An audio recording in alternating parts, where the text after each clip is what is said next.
நாகையில் அதிகாலையில் அடுத்தடுத்து நடந்த 2 கொலை சம்பவத்தால் தொடர் பரபரப்பு நீடிக்கிறது.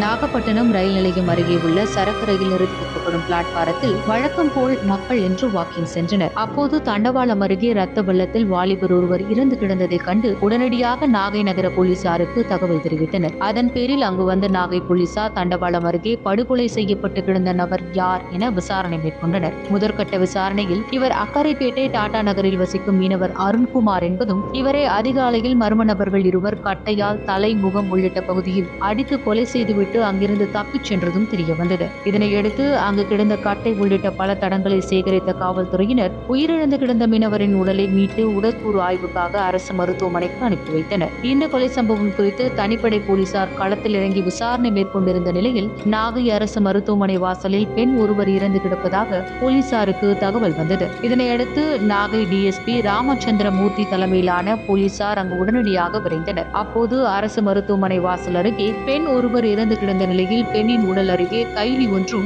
மண்ணில் வழிந்தோடியவாறு ரத்தமும் கிடந்ததை கண்டுபிடித்தனர். விசாரணையில் கொலை செய்யப்பட்டு கிடந்த பெண்ணின் பெயர் கவிதா என்பதும், இவர் பேருந்து நிலையம், மருத்துவமனை உள்ளிட்ட இடங்களில் சுற்றி திரிந்தவர் என்பதும் தெரியவந்தது. அதிகாலையில் அரசு மருத்துவமனை வளாகத்தில் சுற்றி திரிந்த இவரை யாரேனும் பாலியல் பலாத்காரம் செய்து பின்னர் கொலை செய்தார்களா என்பது குறித்து விசாரணை செய்து வருகின்றனர். நாகையில் அதிகாலையில் அடுத்தடுத்து பெண் உள்ளிட்ட இருவர் மக்கள் அதிகம் கூடும் இடங்களில் கொலை செய்யப்பட்டு கிடந்த சம்பவம் பொதுமக்கள் மத்தியில் பெரும் பரபரப்பையும் அச்சத்தையும் ஏற்படுத்தியுள்ளது.